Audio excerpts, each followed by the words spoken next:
Hello, my name is Sydney. Welcome to my video for CGS 2100. My video today will be about my process creating artwork for the Dali Museum in St. Petersburg, Florida for the annual Student Surrealism exhibit.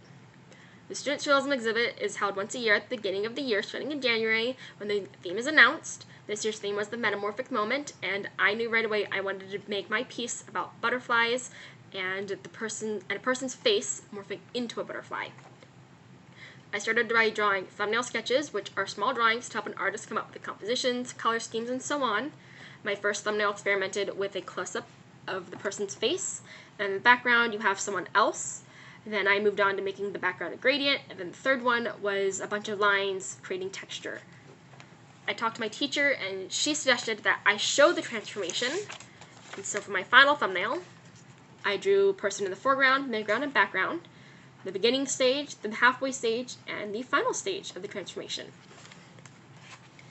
I referenced the master of surrealism himself, Salvador Dali, to come up with a cohesive color scheme. His artwork, titled Woman with the Head of Roses, and a different piece that was featured on the cover of Vogue, gave me a lot of good ideas when it came to coloring skin and creating clothing, and as well as what colors to use in the background.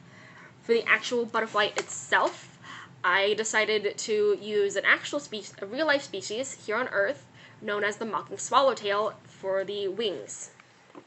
The last thing I did was come up with a title. For my final piece of the Dali, I titled it "The Face of the Swallowtail is Unrecognizable."